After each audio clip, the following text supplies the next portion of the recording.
Class to the new video of SJ commerce classes. ये है lecture 2। जो पिछले क्लास में लेक्चर 1 में जो मैंने पढ़ाया था स्टाफिंग के प्रोसेस में, उसमें मैन पावर रिक्रूटमेंट का एक पॉइंट छूट गया था। दिया देखो, रुको, ये रहा। For estimating man power requirement company will take following these 3 steps. Man power requirement अगर किसी कंपनी को चाहिए तो कंपनी को क्या करना पड़ेगा? पहला तो वर्कलोड एनालिसिस, दूसरा वर्कफोर्स एनालिसिस, तीसरा comparing both to find out requirement. ठीक है, अब इस बात को समझो क्या कहना चाह रहा हूँ। ये वर्कलोड एनालिसिस क्या होता है? वर्कलोड एनालिसिस वो होता है जो कितना काम है ऑर्गेनाइजेशन में, मतलब कितना वर्क है ऑर्गेनाइजेशन को करने के लिए, वही होता है वर्कलोड एनालिसिस। देखो, it requires finding number and type of employees required to perform various jobs. मतलब ये बोल रहा है कि इस वर्कलोड एनालिसिस में क्या होता है, इसमें ज़रूरत होती है कि नंबर और किस तरीके के एम्प्लॉयज़ चाहिए ताकि वो डिफरेंट जॉब्स पे परफॉर्म कर पाएँ। ये होता है वर्कलोड एनालिसिस। वही बताया, वर्कलोड का मतलब वही होता है कि कितना ऑर्गेनाइजेशन में वर्क पेंडिंग है। फिर वर्कफोर्स, जो काम पेंडिंग है, जो हमने वर्कलोड में बताया कि जो काम पेंडिंग है उसका ही वर्कफोर्स, और कितने लोग उसको करने के लिए हायर किए गए हैं। तो देखो वर्कफोर्स क्या है? इट मीन्स एग्जिस्टिंग वर्कफोर्स और employees already occupying the job position and how many of them are overburden और अंडरबर्डन। वर्कफोर्स एनालिसिस में हम ये देखते हैं कि जितना ऑर्गेनाइजेशन के पास काम है और जो एम्प्लॉयज़ उसको कर रहे हैं, वो एम्प्लॉयज़ कम है, काम ज़्यादा है, या काम कम है, एम्प्लॉय ज़्यादा है, वो होता है वर्कफोर्स के अंदर। फिर तीसरा होता है कंपैरिजन। को ये रफ कर दो। कंपैरिजन, कंपैरिजन से क्या समझ रहे हो? वर्कलोड और वर्कफोर्स का कंपैरिजन करेंगे। वर्कलोड में मैंने तुम्हें बताया नंबर और टाइप ऑफ एम्प्लॉयज़ जो भी बिजनेस में रिक्वायर है वो होता है वर्कलोड। वर्कफोर्स की कितने लोग उसी काम को कर रहे हैं वो होता है वर्कफोर्स। अब कंपैरिजन इन दोनों को करना है। देखो, रुको, हाँ, ये देखो, after comparison of workload and workforce analysis the manager compare both and as excess of workload over workforce indicated that we need more people where excess of workforce in comparison to workload that you. समझ नहीं आएगा, रुको मैं समझाता हूँ। देखो, रुको एक मिनट। तो ठीक है, देखो अब कंपैरिजन करना वर्कलोड और वर्कफोर्स में। जब हम दोनों को कंपेयर करेंगे, वर्कलोड और वर्कफोर्स को, तो देखो, after comparison of workload and workforce analysis the manager compare both, दोनों को कंपेयर करता है। अगर काम ज़्यादा हुआ, देखो लिखा है as excess of work load, अगर काम ज़्यादा हुआ लेकिन जो वर्कफोर्स है, जो उस काम को एम्प्लॉयज़ करेंगे वो कम है, तो हम ये क्या इंडिकेट करेगा कि we need to appoint more employees. इसमें क्या इंडिकेट कर रहा है कि हमें और एम्प्लॉयज़ को हायर करना चाहिए। जबकि जहाँ की एक्सेस ऑफ वर्कफोर्स, ये जो वर्कफोर्स है ये ज़्यादा है और काम कम है, वर्कलोड कम है, तब हम क्या करेंगे? एम्प्लॉयज़ को निकाल देंगे। क्या करेंगे? हम एम्प्लॉयज़ को रिमूव कर देंगे और ट्रांसफ़र कर देंगे सम एम्प्लॉयज़ को। ट्रांसफ़र का मतलब क्या होता है कि ट्रांसफ़र मतलब होता है सेम लेवल ऑफ अथॉरिटी पे उसको ट्रांसफ़र कर देंगे उसी ऑर्गेनाइजेशन के किसी पार्ट में, क्योंकि यहाँ पे तो उसका काम नहीं है, वो वेस्टेज है, पूरा वेस्टेज है, उसको काम करवाना है, इस जगह पूरी वेस्टेज है, तो हम उसका ट्रांसफ़र करवा देंगे। और ट्रांसफ़र का मतलब होता है कि सेम लेवल ऑफ अथॉरिटी पे उसको कहीं और भेज देना, उसी एम्प्लॉयज़ के उसी ऑर्गेनाइजेशन के अंदर। ठीक है, तो ये कल बता नहीं पाया था, सॉरी, कर लेना ये कवर। चलो अब अगला करते हैं। चलो ये हो गया। देखो, अब हमें पढ़ना है कि एलिमेंट्स क्या होते हैं स्टाफिंग के, या फिर कंपोनेंट्स क्या होते हैं। तो बताया था कि कंपोनेंट्स क्या होंगे स्टाफिंग के। स्टाफिंग में क्या इंक्लूड होता है? रिक्रूटमेंट होता है, सिलेक्शन होता है, ट्रेनिंग होती है। बताया था तुम्हें पहले ही, ये होते हैं इंपॉर्टेंट कंपोनेंट। और ये देखो,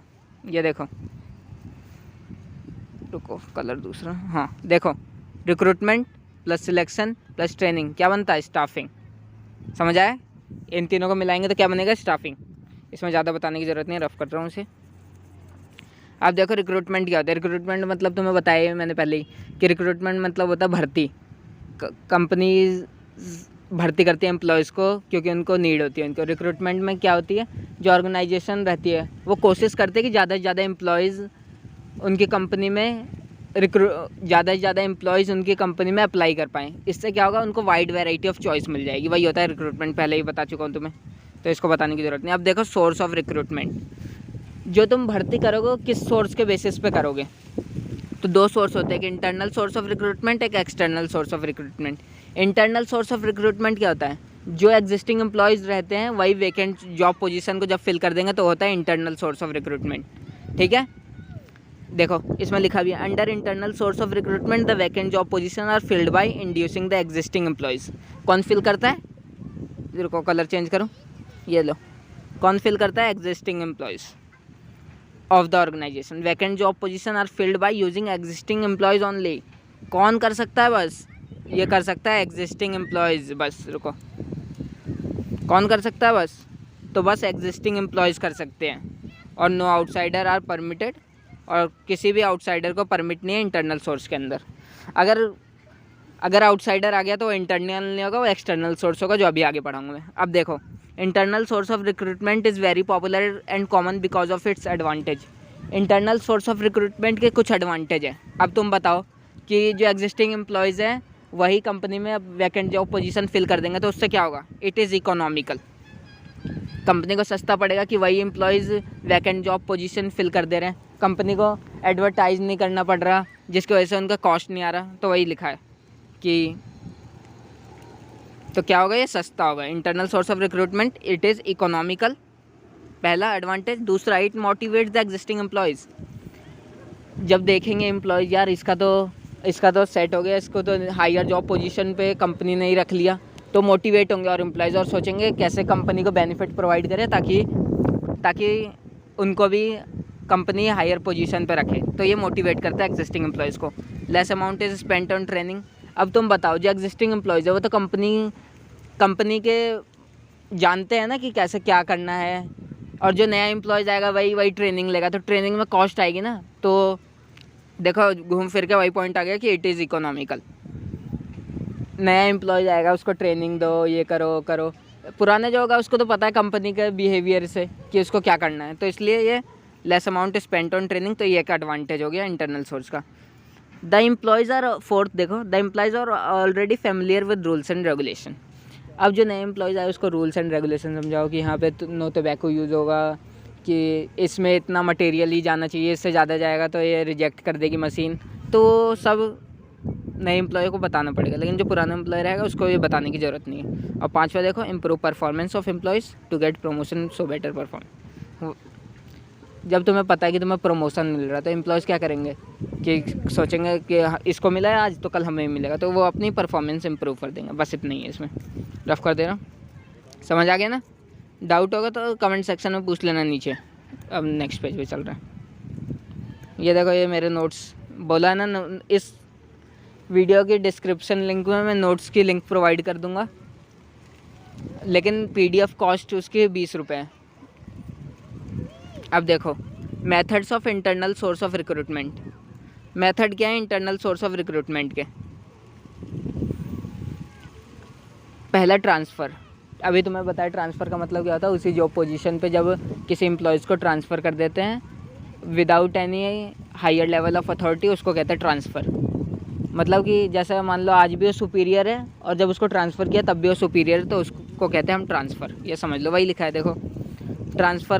ट्रांसफ़र का मतलब क्या होता है, shifting employees from job position to another at same level of authority same ही रहेगी। In this rank prestige responsibility, rank भी चेंज नहीं होती, प्रेस्टीज भी नहीं, और रिस्पॉन्सिबिलिटी भी चेंज नहीं होती एम्प्लॉय की। दूसरा, प्रमोशन। ये पहला तो ट्रांसफ़र था, अब दूसरा प्रमोशन। नाम से समझ में आ रहा है कि प्रमोशन हुआ है उसका। तो प्रमोशन क्या मतलब, shifting employee from one job position to another at higher level of authority. ठीक है, इसमें in this the authority level of authority, जब हायर लेवल पे वो शिफ्ट होगा तो उसकी रैंक और रिस्पॉन्सिबिलिटी भी बढ़ जाएगी और सैलरी तो बढ़ेगी, also increase in salary. Example क्या है इसका, promotion of clerk to accountant post. Clerk की प्रमोशन हो गया अकाउंटेंट पोस्ट के लिए। अब देखो, external source of recruitment. External source of recruitment क्या होता है? When candidates from outside the organisation are invited to fill the vacant job, क्या है बोलते हैं, when candidates are outside from outside are invited to fill the vacant job, it is known as. Internal में क्या बताता है, जब existing employees ही जॉब पोजीशन पे अप्लाई कर देते हैं, और एक्सटर्नल में क्या होता है कि जब कोई बाहरी आदमी कंपनी के लिए अप्लाई करेगा वैकेंट जॉब पोजीशन के लिए, उसको कहते हैं एक्सटर्नल। इसमें लिखा है company used prefer this method when more number of employees are required with fresh talent. Company external source of recruitment कब चाहती है, जब कंपनी के पास नंबर ऑफ एम्प्लॉयज़ की ज़रूरत रहती है और उनको फ्रेश टैलेंट चाहिए जो कंपनी की मदद कर पाए ग्रोथ में। चलो मिटा दे रहा हूँ। अब नेक्स्ट पेज देख रहे हैं, समझ आ गया ना, इंटरनल एक्सटर्नल, ये सब रट लेना तुम, पूरा पेपर में आएगा ये। अब देखो एक्सटर्नल सोर्स ऑफ रिक्रूटमेंट, अभी बताया, क्या बताया अभी देखो, when the candidate from outside the organisation are invited to fill the vacant job position then it is known as external recruitment. अब इसके एडवांटेज देखो, एडवांटेज क्या होगा, जब बाहर से कोई तुम्हारी ऑर्गेनाइजेशन में आएगा तो उसका माइंडसेट क्या होगा, फ्रेश टैलेंट होगा। उसके दिमाग में जो एग्जिस्टिंग एम्प्लॉयज़ रहेंगे वो तो कंपनी को जानते हैं, तो उसके नया टैलेंट उनमें नहीं है, वो कंपनी के हिसाब से ही चल रहा है। अभी जो बाहर से आएगा वो पढ़ के उसके पास फ्रेश टैलेंट होगा। फ्रेश टैलेंट मतलब external recruitment fresh and new talent come to the organisation. जब भी हम एक्सटर्नल रिक्रूटमेंट करते हैं हमेशा हमारे पास न्यू आइडियाज़ आते हैं in the form of fresh talent. Wider choice, company के पास वाइडर चॉइस होगी। वाइडर चॉइस कैसे होगी,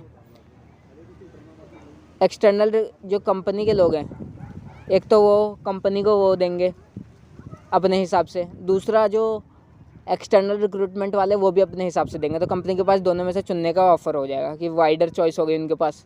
वाइडर चॉइस हो गई कि एक तो इंटरनल का मिल गया, एक एक्सटर्नल का मिल गया, वही है वाइडर चॉइस हो जाती है कंपनी के पास। क्वालिफाइड पर्सनल, जब भी हम एक्सटर्नल रिक्रूटमेंट से हायर करेंगे एम्प्लॉयज़ को तो क्या होगा, management can get qualified and trend person. हमेशा ये पॉसिबल है कि मैनेजमेंट को HR रखेगा ही कि उसको, जब वो किसी काम का ही नहीं है, बताओ।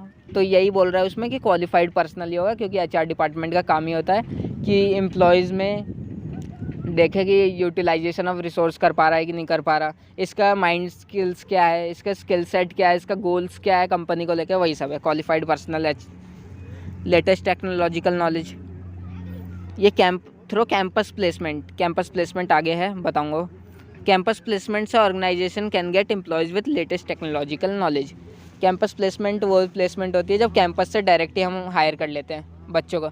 देखा ना, जैसे हमारे ड्यू के कॉलेज में होता है, जब हमारा कोर्स ख़त्म हो जाएगा उसके बाद बाहर से बड़ी बड़ी कंपनियाँ आती हैं और जो बच्चे टैलेंटेड रहते हैं उनको पैकेज, अच्छे पैकेज ऑफर करते हैं, वही है कैंपस रिक्रूटमेंट का मतलब। और लास्ट है competitive spirit. Through external recruitment when outsider join the organisation there is develops a competitive spirit in existing employees of the organisation. अब तुम सोचो, अब बाहर से कोई बंदा आ रहा है, अगर वो ज़्यादा अच्छा काम करने लगा जो पहले से कर रहा है, तो ये तो सोचेगा ना, यार ये इतना अच्छा काम कैसे कर रहा है, मैं क्यों नहीं कर रहा। तो दोनों के बीच में रहेगा कि मैं अच्छा काम करके दे दूँ, मैं अच्छा काम करके दे दूँ, ताकि मेरी तारीफ़ हो, शाबाशी हो, वाहवाही हो।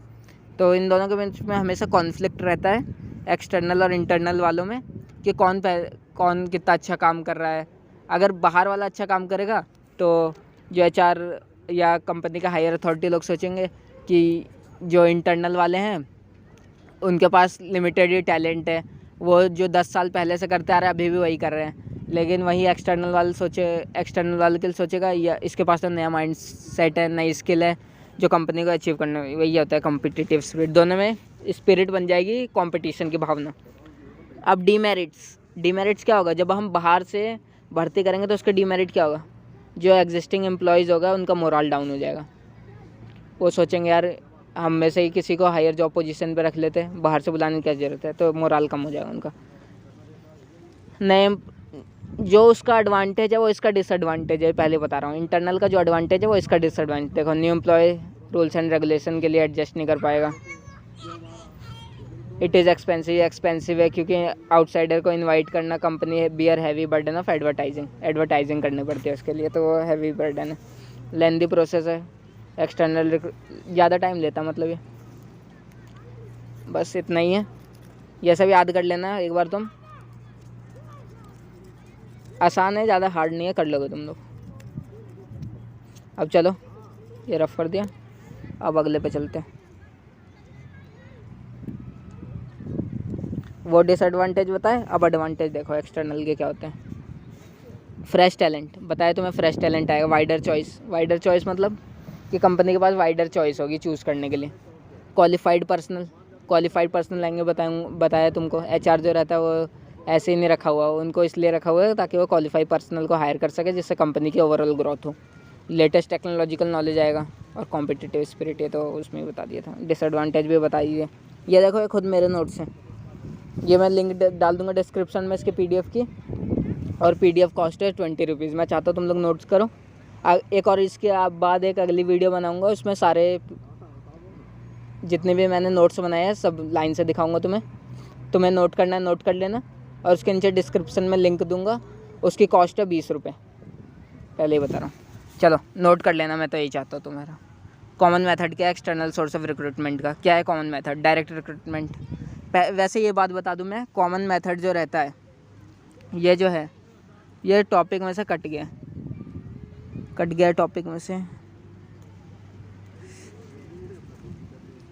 तुम वो CBSE का जो नया वो आया है उसमें कॉमन मेथड्स को दिया ही नहीं हुआ है, लेकिन फिर भी मैं पढ़ा दे रहा हूँ। लेकिन ये कट गया तो मैं ज़्यादा ध्यान देने की ज़रूरत नहीं है इस पर, मैं पढ़ा दे रहा हूँ, जल्दी जल्दी हो जाएगा ये तो। डायरेक्ट रिक्रूटमेंट, डायरेक्ट रिक्रूटमेंट क्या होती है? डायरेक्ट ही भर्ती कर लिया। ये कैसे होता है कि अपने जो ऑर्गेनाइजेशन रहता है उसके गेट पे नोटिस पेस्ट कर दिया कि हमें इन चीज़ को ज़रूरत है। ये सब किसके लिए होता है? सूटेबल फॉर स्वीपर और पियोन के लिए होता है direct recruitment. Casual callers, casual callers क्या होता है? जो जब भी हम किसी ऑर्गेनाइजेशन में जॉब के लिए जाते हैं तो हमारी जो रिज्यूम देते हैं वो उनसे क्या करते हैं, large organisation application file collect कर लेती है, सबके रिज्यूम एक साथ इकट्ठा कर लेती है, और जब वो सिलेक्ट नहीं हो पाती जिनने इंटरव्यू दिया तो वो वही पेंडिंग एप्लीकेशन को अपने पास रख लेती है,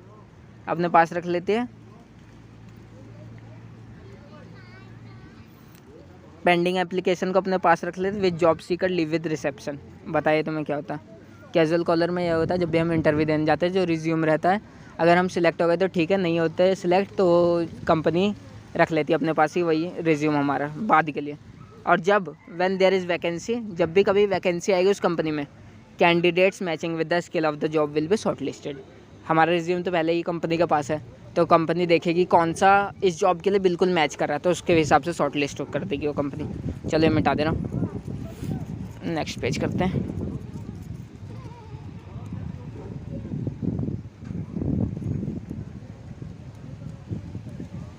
अब है एडवर्टाइजिंग। एडवर्टाइजिंग क्या होता है? It is the most common and popular method of recruitment. In this organization, select the media of advertisement keeping in mind the requirement of the job position. Advertising कर दिया है तो सबको पता है कि रिक्रूटमेंट का सबसे आसान तरीका क्या है, एडवर्टीज़मेंट। लेकिन ये हाई कॉस्ट होता है, कॉस्ट हैवी होती है इसकी, तो वही लिखा कि मोस्ट कॉमन और पॉपुलर मेथड होता है रिक्रूटमेंट का। इसमें ऑर्गेनाइजेशन जो रहती है वो जिस जॉब पोजीशन के लिए वो हायर करना चाहती है उसके लिए एक ऐड डाल देती है, न्यूज़पेपर में डाल देती है, जर्नल में डाल देती है, मैगजीन में डाल देती है। अब चौथा है एम्प्लॉयमेंट एक्सचेंज। इसमें क्या होता है, जो गवर्नमेंट के एम्प्लॉयज़ रहते हैं वो एक एजेंसी की तरह काम करते हैं ताकि जिन एम्प्लॉयज़ के पास जॉब नहीं है उनको जॉब मिल जाए। वही लिखा है, government employees act as agency और middle man between job seeker and the organisation who have vacant job position. जिसको जॉब नहीं मिली है और जिस ऑर्गेनाइजेशन में जॉब खाली है वही गवर्नमेंट के एम्प्लॉय रहते हैं, वो उनको मदद करवाते हैं कि उनको जॉब मिल जाए, वही है इसमें। अब अगला है placement agencies. Placement agencies as the name suggest, placement agency. जैसे तुमने कहीं पे, जैसे बहुत सारी साइट्स है गूगल पे, उनमें अगर तुमने जैसे एक अपना जॉब है उसमें तुमने रिज्यूम अपडेट कर दिया, तुम्हारे पास अपने आप ही कॉल आने लग जाएंगे। तो वही रहता है प्लेसमेंट एजेंसीज़। वो एजेंसी रहती है जो तुम्हें गारंटी करते हैं कि वो जॉब प्रोवाइड करवाएंगे तुम्हें। देखो वही लिखा, placement agencies provide nation wide services of matching demand and supply workforce. Agencies invites the biodata from job seeker and send it to the suitable client along with their skill. वही बोला, middle man का काम इनका भी रहता है placement agencies का। अब है रिकमेंडेशन फ्रॉम प्रेजेंट एम्प्लॉयज़। जो एग्जिस्टिंग एम्प्लॉयज़ हैं उनसे भी रिकमेंडेशन लेती है कभी कभी रिक्रूटमेंट करने के टाइम कंपनी। वही लिखा sometime existing employees recommend their friend और relative to fill the vacant job. यही है बस। चलो ये भी ख़त्म, रफ कर देता हूँ।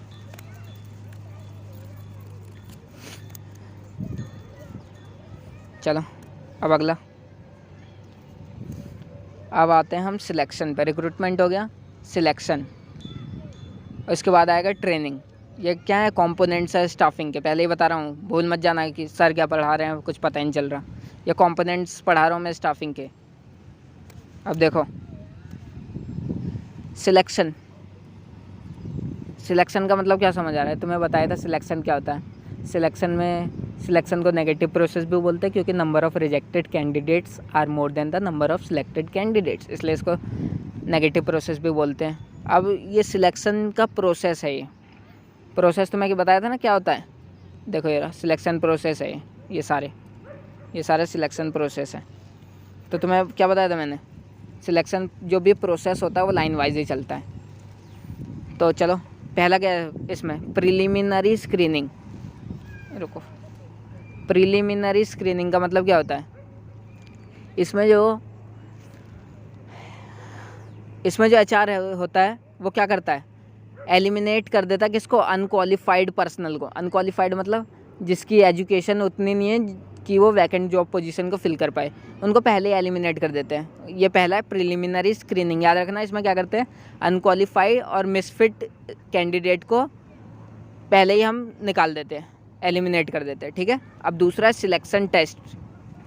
सिलेक्शन टेस्ट में क्या होता है, ये टेस्ट हम लेते हैं ताकि हम देख पाए कि नॉलेज कितनी है, प्रैक्टिकल नॉलेज कैंडिडेट को। वही लिखा था, organisation prefer to conduct written test to find out the practical knowledge of the candidate.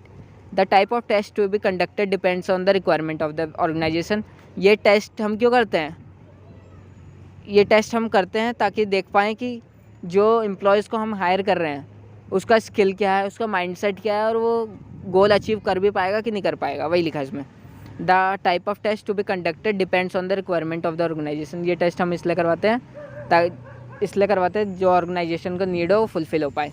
The companies can go for their own tailor made test. तो कौन से टेस्ट करवाते हैं, देखो, common type of test conducted by the organisation are.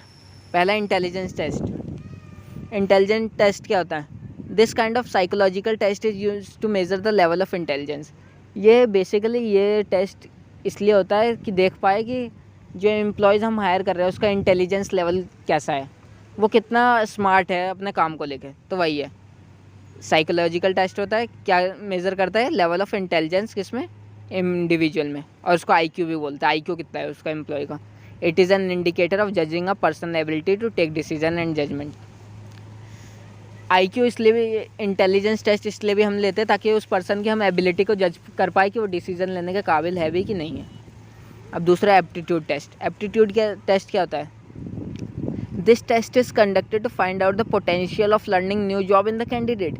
Aptitude test का मतलब होता है कि हम ये देखते हैं कि एम्प्लॉयज़ में, जो एम्प्लॉयज़ है वो नई जॉब सीखने के लिए कितना इच्छुक है, कितना उसको पैशन है नई जॉब सीखने के लिए। वही होता है एप्टीट्यूड टेस्ट। तीसरा पर्सनैलिटी टेस्ट।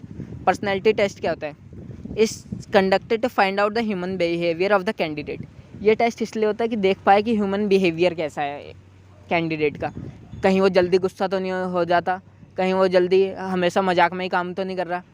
तो वही देखते हैं कि पर्सनैलिटी कैसी है उसके।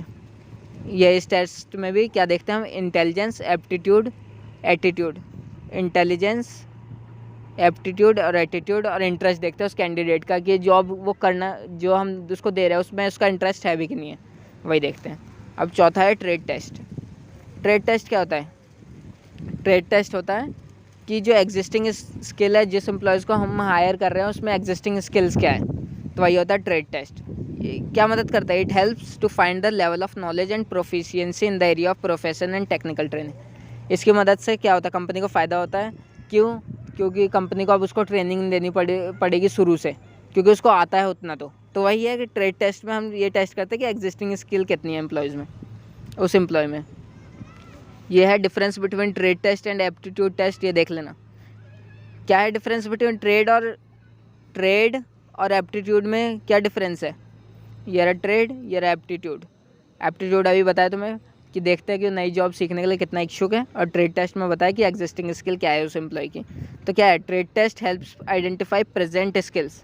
ट्रेड टेस्ट का मतलब होता है कि अभी उसमें कौन कौन सी स्किल है, जबकि एप्टीट्यूड टेस्ट क्या होता है, एप्टीट्यूड टेस्ट देखता है पोटेंशियल और ability to acquire skills in future. Trade test present की बात कर रहा है, जबकि एप्टीट्यूड टेस्ट फ्यूचर की बात कर रहा है, यही है इसमें। Interest test, as the name suggest interest, जो टेस्ट इसलिए किया जाता है क्योंकि देख पाए कि जो हम उसको जॉब दे रहे हैं उसमें उसका इंटरेस्ट है भी कि नहीं। वही लिखा है, conducted to find out type of job in which candidate has more interest, all the people have fascination of some jobs than other. इस टेस्ट के अंदर हम जैसे मान लो उसका काम, उसको HR में हम रखेंगे तो वो हमारे लिए फ़ायदा होगा, लेकिन हमने उसको रख दिया एम्प्लॉयज़ के साथ कि नहीं तुम एम्प्लॉयज़ बनेंगे, तो कहाँ से वो, उसका मोरल तो डाउन हो ही जाएगा और वो बेस्ट कंट्रीब्यूट भी नहीं कर पाएगा। तो वही लिखा है इसमें इंटरेस्ट टेस्ट, कि देखे उसका इंटरेस्ट कहाँ पे है, और जहाँ पे इंटरेस्ट है वहाँ पे ही उसको रखें, वही होता है इंटरेस्ट टेस्ट। चलो अब नेक्स्ट,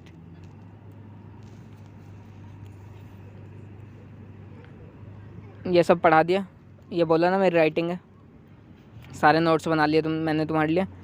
मैं बार बार कह रहा हूँ कि ये नोट करते जाना, नोट करना, क्योंकि मैं एक वीडियो और बनाऊँगा जिसमें सारे मैं अपने पूरे नोट्स दिखाऊँगा तुम्हें।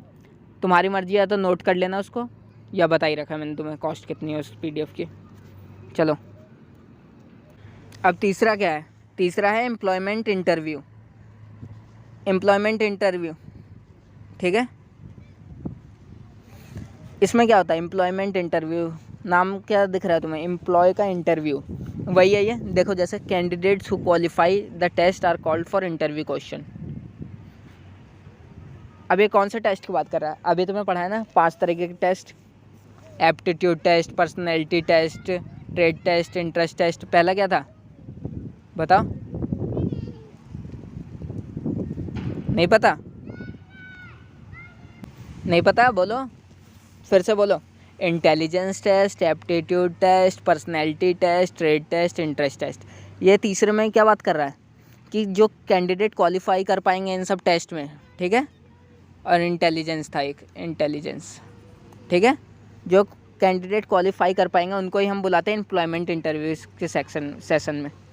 ए panel of expert is called for conduct final interview. Sorry, इसमें क्या करते हैं हम, एक एक्सपर्ट को बुलाते हैं, उनके पैनल को, ताकि वो फाइनल इंटरव्यू ले सके जो भी एम्प्लॉय हायर हो रहे हैं कंपनी में।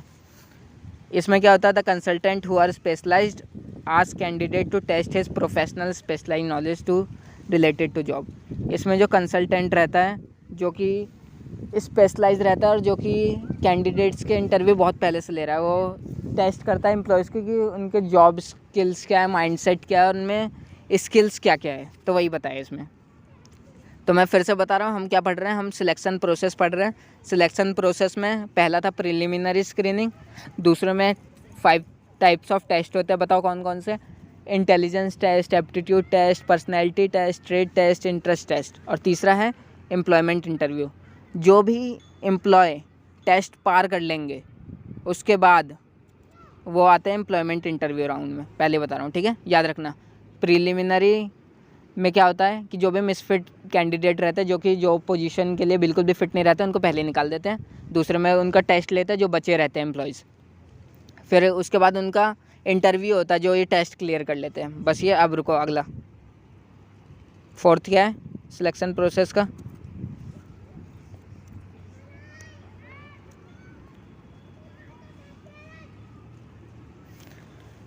फोर्थ है checking reference and background. Checking reference and background में क्या होता है, रुको, चेकिंग रेफरेंस एंड बैकग्राउंड, जैसा कि नाम बता रहे, रेफरेंस और बैकग्राउंड। किसी ने रेफरेंस तो नहीं दिया था उस एम्प्लॉयज़ का, या बैकग्राउंड, उसका बैकग्राउंड कैसा है उस बारे में ये। इसमें क्या होता है, application form, the candidate is asked to give the name of 2 preferences. Application form में ही गिवन रहता है कि जो एम्प्लॉय हायर हो रहा है वो 2 प्रेफरेंस देगा, कि लास्ट जो भी उसने जॉब छोड़ी थी, जब जॉब छोड़ते हैं तो 2 प्रेफरेंस वो लोग देते हैं और वो एम्प्लॉयज़ को, ताकि वो कांटेक्ट कर पाए और जो भी एम्प्लॉय जो हायर हो रहा है उसके बारे में जानकारी लगा पाए कि पिछले ऑर्गेनाइजेशन में कैसा काम करता था, क्या एटीट्यूड लेवल था वही है रेफरेंस और बैकग्राउंड में। If candidate qualifies the interview then organisation prefer to check with the reference about personal character of the company. अगर कैंडिडेट क्वालिफाई कर लेता है इंटरव्यू तब ऑर्गेनाइजेशन क्या करती है, उसका रेफरेंस चेक करती है और उसके पर्सनल कैरेक्टर के बारे में चेक करती है ऑफ द प्रीवियस कंपनी। किससे करेगी कि प्रीवियस कंपनी में उसने काम किया था तो उसका पर्सनल कैरेक्टर कैसे था, वो कंपनी में काम कैसे करता था, ये नहीं कि काम करता हो ज़्यादा आराम करता हो, तो वही पूछा वही बोल रहा है चेकिंग रेफरेंस एंड बैकग्राउंड। फिर से रिपीट करेंगे, क्या था, पहला प्रिलिमिनरी स्क्रीनिंग, दूसरे में 5 तरीके के टेस्ट थे, aptitude test, personality test, intelligence test, trade test और इंटरेस्ट टेस्ट। तीसरा था, बताओ तीसरा क्या था, अभी बताया है, बताओ तीसरा क्या था, एम्प्लॉयमेंट इंटरव्यू। जो भी टेस्ट क्लियर कर लेंगे उनको इंटरव्यू राउंड के लिए बुलाएंगे। फिर चौथा चेकिंग रेफरेंस एंड बैकग्राउंड, बता ही दिया, एम्प्लॉय जो भी हायर हो रहा है कंपनी में उसका रेफरेंस एंड बैकग्राउंड चेक करेंगे हम लोग। पांचवा क्या है, पांचवा है सिलेक्शन डिसीजन। अब जब चारों चीज़ हो गई तब देखेंगे उसका सिलेक्शन, जो भी इंटरव्यू ले रहा है वो चेक करेगा कि उसका सिलेक्शन होना चाहिए कि नहीं होना चाहिए। वही लिखा, candidate who pass the test interview and reference check are included in the selection list and the manager select most suitable candidate from the list. और मैनेजर क्या करेगा, मोस्ट सूटेबल कैंडिडेट को लिस्ट में से चूज़ कर लेगा। वही selection decision में। मेडिकल एग्जामिनेशन में जब हमने सिलेक्शन टेस्ट कर लिया कि ये एम्प्लॉयज़ होगा, उसके बाद उनका मेडिकल एग्जामिनेशन होगा। मेडिकल एग्जामिनेशन क्यों होगा, मान लो कि उसको कोई बीमारी है, उसने बताई नहीं, मान लो उसको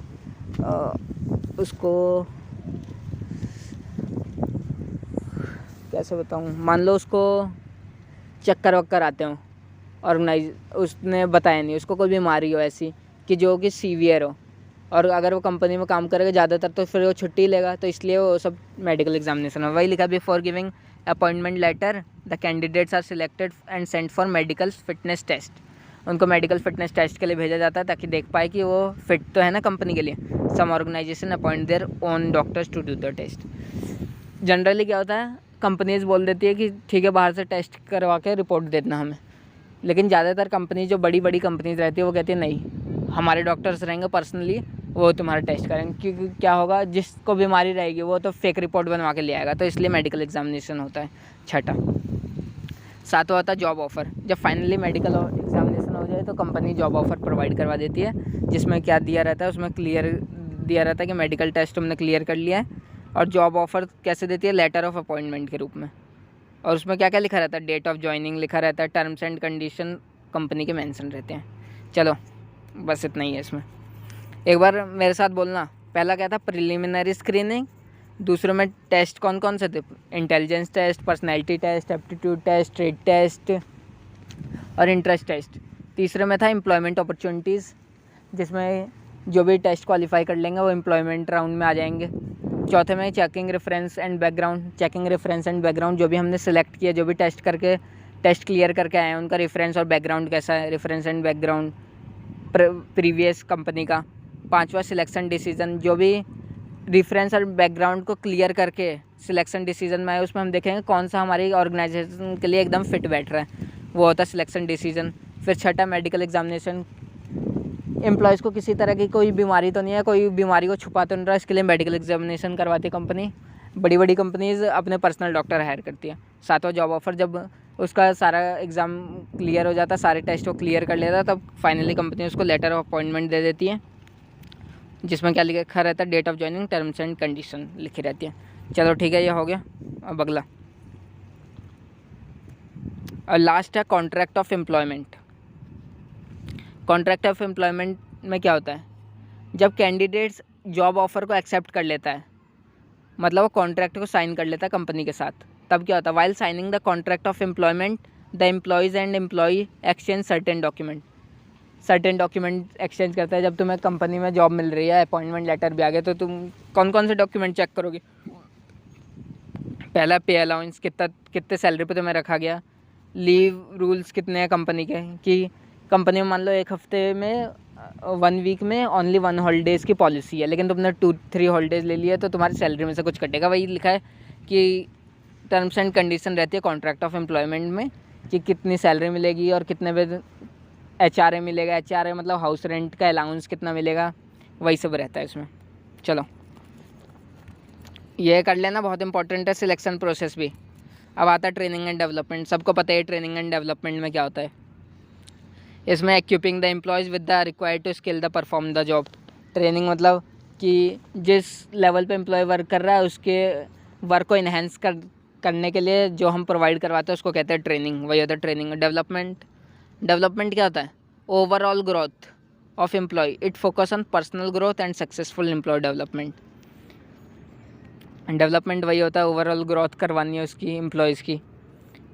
ये पर्सनल ग्रोथ पे भी वर्क करता है और सक्सेसफुल एम्प्लॉय डेवलपमेंट पे ही वर्क करता है। नीड क्या है ट्रेनिंग और डेवलपमेंट की, रिड्यूस लर्निंग टाइम। अब बताओ कि ट्रेनिंग और डेवलपमेंट करवाए तो क्या फ़ायदा देंगे वो एम्प्लॉयज़ कंपनी को, क्या फ़ायदा देंगे। Trained employees take less time in learning the job. जो ट्रेंड होगा वो कम समय लगाएगा नई जॉब सीखने के लिए, जबकि जो अनट्रेंड रहेगा वो ज़्यादा टाइम लगाएगा। तो पहला तो ये हो गया नीड।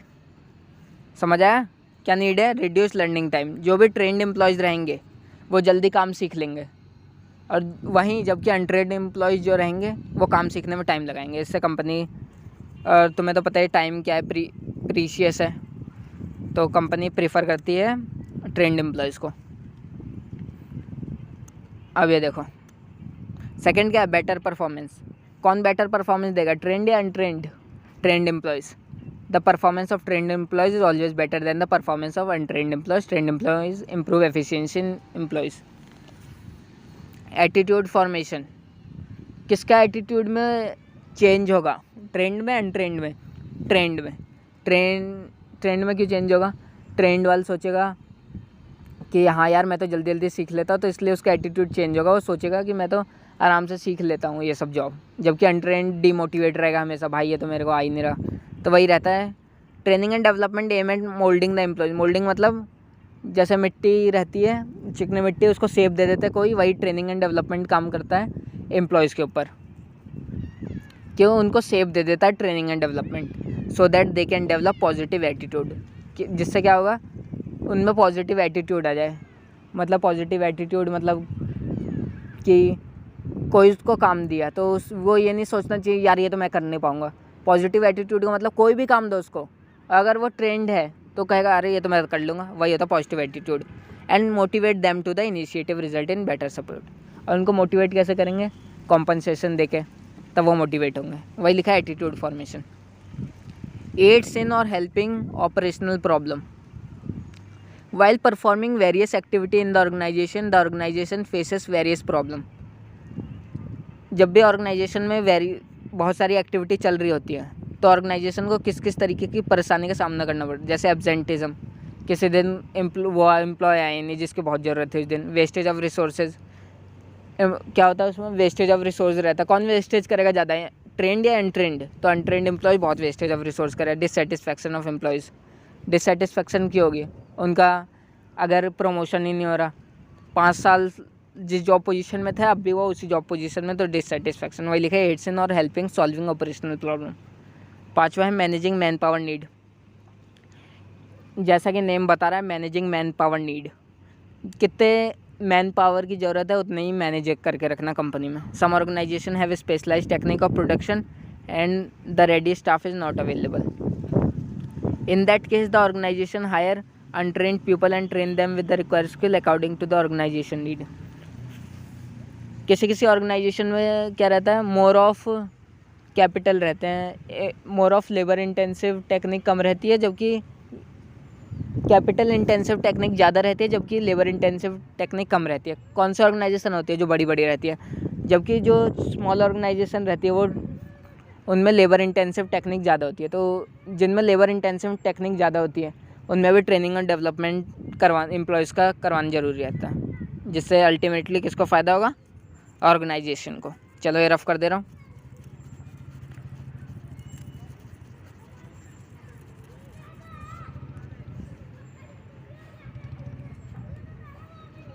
अब देखो ट्रेनिंग एंड डेवलपमेंट के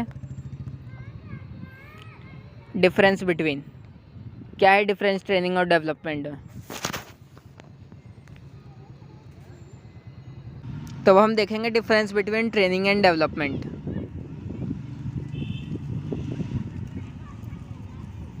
ठीक है, तो क्या डिफरेंस होता है ट्रेनिंग और डेवलपमेंट में? पहला तो कॉन्सेप्ट ट्रेनिंग में क्या होता है? टीचिंग टेक्निकल स्किल होता है। ट्रेनिंग में हम क्या करते हैं? टेक्निकल स्किल सिखाते हैं एम्प्लॉयज़ को। जबकि डेवलपमेंट में क्या होता है?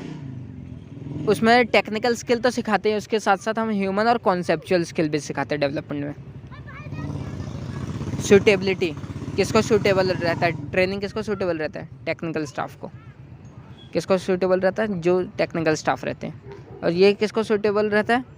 मोर ऑफ मैनेजेरियल स्टाफ, जो मैनेजर रहते हैं उनको ज़्यादा सूटेबल रहता है। नेचर कैसा होता है? ये किस चीज़ पर कंसंट्रेट करता है? Developing the skills already possessed by the employees. ये कंसंट्रेट किस पे करता है? कि जो भी एम्प्लॉयज़ के अंदर एग्जिस्टिंग स्किल्स है उनको ये पोजेस करता है। जबकि डेवलपमेंट क्या रहता है? किस पे कंसंट्रेट करता है? हिडन क्वालिटीज़, उसके अंदर क्या क्या खूबियाँ हैं उन पे कंसंट्रेट करता है डेवलपमेंट। अब नेक्स्ट पेज पे देखो,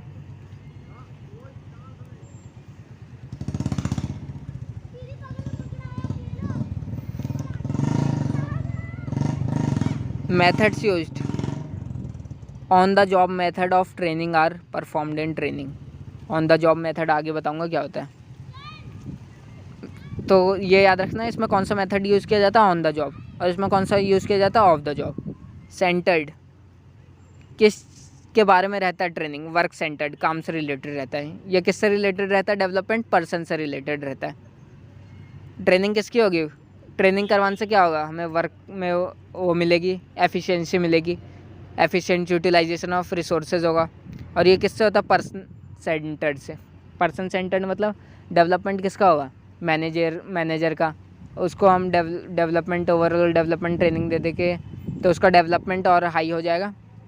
और जो टाइम रहता है, शॉर्ट टर्म प्रोसेस, ट्रेनिंग जो शॉर्ट टर्म प्रोसेस है, ट्रेनिंग करवाने में ज़्यादा टाइम नहीं लगता। जबकि डेवलपमेंट लॉन्ग टर्म प्रोसेस है। डेवलपमेंट तो जब तक एम्प्लॉयज़ रहेगा तब तक उसका डेवलपमेंट होता ही रहेगा, लेकिन वही ट्रेनिंग एक पार्ट ऑफ टाइम के बाद ख़त्म हो जाता है। Duration training is short time process, it's duration is fixed and certain. इसकी ड्यूरेशन फिक्स्ड है और सर्टेन है। जबकि नेवर एंडिंग प्रोसीजर, अभी बताया नेवर एंडिंग प्रोसीजर, इसकी ड्यूरेशन नेवर डिफाइंड, कभी भी हम डिफाइन नहीं कर पाएंगे इसकी ड्यूरेशन। ठीक है, मिटा दे रहा हूँ, एक बार देख लेना ये डिफरेंस बिटवीन, मिटा देता हूँ ये। अब बताया था ना ऑन द जॉब और ऑफ द जॉब, अब देखो ये आ गया ऑन द जॉब और of the job. On the job, of the job क्या होता है ये? जैसा कि ऑन द जॉब ट्रेनिंग, इसका मतलब क्या समझ रहे हो? कि जो जॉब करते वक्त ही ट्रेनिंग दे रहे हैं उनको। कैसे? With the employees are trained while they are performing the job, it is known as on the job training. Employees को ट्रेन तभी किया जा रहा है जब जॉब परफॉर्म हो रही है। मान लो तुम्हारी प्रोडक्शन चल रही है, किसी आइटम की प्रोडक्शन चल रही है, और तभी उन एम्प्लॉयज़ को दिखाया जा रहा है कि देखो ऐसे ऐसे प्रोडक्शन होगी, तब वो मेथड क्या होता है? On the job method. Suitable only for technical jobs के लिए सूटेबल है। एडवांटेज क्या है इसके? प्रैक्टिकल बेस रहता है, सामने देख रहा है एम्प्लॉयज़ की कैसे प्रोडक्शन कर रहे हैं, तो प्रैक्टिकल बेस है, उसने देखा, उसको करवाया गया। While working the employees can learn, तो जब हम उनको करवाएंगे तो उससे वो लोग सीख जाएंगे, वो वही लिखा है इसमें। और डिसएडवांटेज क्या है? वेस्टेज ऑफ रिसोर्सेज, जब उससे पहली बार हम करवा ही रहे हैं तो उसको तो पहली बार में ही थोड़ी वो एकदम सही कर देगा, रिसोर्स वेस्ट होंगे। तो पहला डिसएडवांटेज ये है कि वेस्टेज ऑफ रिसोर्स होगा। और दूसरा क्या? It should be avoided when employees are working on expensive machine. इस मेथड को अवॉइड कब करना चाहिए? जब एम्प्लॉय जो रहते हैं हैवी मशीन पे वर्क कर रहे हैं जिसकी कॉस्ट बहुत हाई है, तो इस मेथड को अवॉइड करना चाहिए। ऑफ द जॉब क्या होता है? जैसा कि नाम सजेस्ट कर रहे हैं, ऑफ द जॉब मतलब क्या होता है? Training the employees by taking them away from their work position, मतलब थियोरेटिकल नॉलेज देना उनको, वो होता है ऑफ द जॉब का मतलब। Which means employee are given a break from the job and sent for training. उनको एक ब्रेक दिया है और उनको कहीं भेज दिया ट्रेनिंग के लिए। ऑफ द जॉब मतलब किसी डमी मॉडल पे उनको सिखाया जा रहा है ये सब चीज़ें, वो होता है ऑफ द जॉब में। चलो अब नेक्स्ट पेज दिखाता हूँ। अब बताया था ना common popular technique of training under on the job method में कौन सी पॉपुलर टेक्निक्स हैं वो देखो। अप्रेंटिसशिप प्रोग्राम, जितने लोग भी 12th के बाद सीए करेंगे और जिनका सीए निकल जाएगा उनको पता चल जाएगा अप्रेंटिसशिप और इंटर्नशिप क्या होती है। क्या होती है अप्रेंटिसशिप में? क्या होता है, वर्कर जो रहते हैं seeking to enter skilled jobs are sent for apprenticeship training programme, उनको एक ट्रेनिंग प्रोग्राम के लिए भेज दिया जाता है which is on the job method of training, जो कि किसका हिस्सा है? On the job method of training का एक हिस्सा है। इन द अप्रेंटिसशिप प्रोग्राम में क्या होता है? अ मास्टर वर्कर और trainer is appointed who guides the worker और learner regarding the skill of the job. इसमें क्या रहता है, एक जो जिसको अच्छे से मशीन की नॉलेज हो उसको हायर कंपनी बोलती है कि इनको ट्रेनिंग देने के लिए, जो ये एम्प्लॉयज़ हैं, ताकि उनकी ओवरऑल डेवलपमेंट हो। इंटर्नशिप जब तुम कॉलेज कह रहा हूँ, जब तुम सीए में इंटरमीडिएट क्रॉस कर लोगे, फाइनल क्रॉस कर लोगे, उसके बाद सीए की पॉलिसी 2 साल तक तुम्हें इंटर्नशिप करनी होगी किसी सीए के अंडर। तो ये इंटर्नशिप अब समझ ही जाओ। इंटर्नशिप एग्रीमेंट होता है प्रोफेशनल इंस्टीट्यूट और कॉर्पोरेट सेक्टर के बीच में, जहाँ पे प्रोफेशनल इंस्टीट्यूट क्या करते हैं, send their student to various company so that they can practise the theoretical knowledge, जिससे उनको थियोरेटिकल नॉलेज हो जाए उस बारे में जिसके लिए वो आगे काम करेंगे। Under this training programme the organisation get people with fresh idea and latest knowledge, इसलिए फ्रेश आइडिया मिल जाते हैं और जो भी लेटेस्ट नॉलेज होते हैं वो प्रोवाइड हो जाती है कंपनी को। थर्ड है इंडक्शन और ओरिएंटेशन ट्रेनिंग। इसमें क्या होता है, ओरिएंटेशन तुम्हें बताया था, एग्जिस्टिंग एम्प्लॉयज़ और न्यू एम्प्लॉय जो भी आते हैं ऑर्गेनाइजेशन में उनका मेल मिलाव करवाती है बिग ऑर्गेनाइजेशन, वही होता है इसमें। is a process of receiving and welcoming an employee when he first joins the company and giving him the basic information he needs to settle down quickly, happily and start work। वही है, देखो लिखा है receiving and welcoming an employee, एक employee का welcome करना when he first join the company, जब वो पहली बार कंपनी ज्वाइन कर रहा है, और उसको बेसिक नॉलेज देना कि कैसे कैसे क्या काम होगा। वही है the purpose of this training programme is to make new employee feel at home and develop a feeling हो। इसका पर्पज़ यही है कि एम्प्लॉय को लगना नहीं चाहिए कि वो इसका हिस्सा नहीं है, उसको बिलोंगिंगनेस प्रोवाइड करवाना है कि उसको लगे अरे ये तो मेरा ही घर है, घर जैसा उसको लगे वो। वही लिखा है। प्रॉपर ओरिएंटेशन क्या करेगा, न्यू एम्प्लॉय को गुड स्टार्ट देगा और उनकी ओवरऑल इफेक्टिवनेस बढ़ाएगा। ऑब्जेक्टिव क्या रहता है ओरिएंटेशन प्रोग्राम का, नए न्यू कमर को हेल्प करना, to help the newcomer to build up confidence. Orientation का क्या होगा, तुम सोचो ना, नए एम्प्लॉयज़ को एग्जिस्टिंग एम्प्लॉयज़ से मिलवा रहे हैं तो उसका ऑब्जेक्टिव क्या होगा, न्यू कमर को ओवरकम करना, नर्वसनेस हो रही है उसको मीटिंग में तो वो ओवरकम करने के लिए। टू बिल्ड अप कॉन्फिडेंस, नए एम्प्लॉय में कॉन्फिडेंस नहीं है तो कॉन्फिडेंस को बिल्ड करना। To develop a sense of belongingness and equality, उसको बताना कि उसको घर जैसा लगे वहाँ पे। फोर्थ है to develop cordial relationship between newcomer, पहले बताया कॉर्डियल रिलेशनशिप मतलब एक रिलेशनशिप इस्टेब्लिश हो जाए न्यू कमर और एग्जिस्टिंग एम्प्लॉयज़ में, ताकि कोई भी हिचकिचाहट ना हो कुछ भी पूछने में। पांचवा है newcomer to ensure newcomer do not form negative attitude toward the organisation for the job. और ओरिएंटेशन का ये भी काम रहता है कि वो इंश्योर करता है न्यू कमर में कोई नेगेटिव एटीट्यूड ना हो टुवर्ड द जॉब के लिए। चलो अब नेक्स्ट, बस इतना ही इसमें करना है, 5 बहुत है इसमें।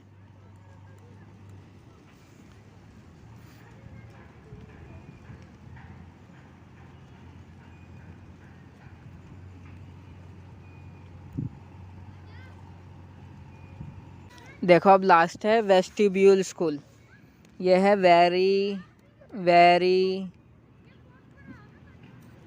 इम्पोर्टेंट। वेस्टिब्यूल स्कूल ये देख लेना, बहुत इंपॉर्टेंट है। वीडियो को ऑफ कर दो। वेस्टिब्यूल स्कूल क्या होता है, ये सारा मैंने तुम्हें ऊपर का पढ़ाया, ये सारा तो ऑन द जॉब मेथड का था, ठीक है। अब ये जो है ये है ऑफ द जॉब, तुम्हें बताया था शुरू में, देखो पढ़ाऊँगा अभी बताऊँगा तो तुम्हें याद आ जाएगा मैंने बताया था कि नहीं बताया था। ऑफ द जॉब का ये वेस्टिब्यूल स्कूल क्या है, vestibule school means duplicate model of organisation. Vestibule का मतलब जैसी ऑर्गेनाइजेशन है वैसे ही एक डुप्लीकेट मॉडल तैयार कर देना। When the expensive and delicate machineries are involve in then इसमें क्या बोल रहा है, जब भी एक्सपेंसिव मशीन्स रहती हैं then the employers avoid using on the job method of training. तब एम्प्लॉयर क्या करता है, ऑन द जॉब मेथड को अवॉइड करता है। क्यों करता है, कि एक्सपेंसिव मशीन है, ख़राब हो गई तो कंपनी का लॉस होगा ना, आगे की प्रोडक्शन कैसे होगी, तो वही कंपनी अवॉइड करती है जब भी कोई महंगी मशीन रहती है। A dummy model of machinery is prepared and instead of using original machinery of employees are trained on dummy model। इसमें क्या बोल रहा है कि जो मशीन ओरिजिनल रहती है उस पर काम ना करने की बजाय एक डमी मशीन को तैयार किया जाता है और उस पर एम्प्लॉय को ट्रेनिंग दी जाती है ऑन द जॉब मेथड के, सॉरी वो ये सब ऑन द जॉब के हैं सॉरी, ठीक है। तो इससे क्या होगा कि एम्प्लॉय सीख भी जाएगा और एक्सपेंसिव मशीन का खर्च भी नहीं आएगा, क्योंकि एक्सपेंसिव मशीन बहुत कॉस्ट कैरी करती हैं, तो इसलिए डमी मॉडल एकदम सेम तैयार किया जाता है और उस पर एम्प्लॉयज़ को वर्क करवाया जाता है। तो sometimes the accountant who have to make entries in inventory register और cash register they are first applied the duplicate register. तो जब भी न्यू अकाउंटेंट को रखा जाता है तो उनको ये नहीं कि डायरेक्ट कंपनी का रजिस्टर दे दिया, पहले उनको डुप्लीकेट रजिस्टर देते हैं कि देखते हैं कि ये कहाँ पे गलती कर रहा है और कैसे गलती सुधारेंगे बाद में इसकी। विद द सेम कॉलम वही लिखा है original register and when they become perfect in making entry, और जब वो परफेक्ट हो जाएंगे तब उनको ओरिजिनल रजिस्टर प्रोवाइड करवा दिया जाएगा। वही मशीन के साथ है, पहले उनको डमी मशीन पे काम करवाया जाता है, जब वो सही से काम करने लग जाता है, कॉस्ट एफिशिएंट यूटिलाइजेशन करने लग जाते हैं, कॉस्ट कटिंग करने लग जाते हैं, तब फिर उनको रियल मशीन पे काम करवाया जाता है। और इसके साथ स्टाफिंग का चैप्टर ख़त्म हो गया। लाइक शेयर कमेंट कर देना।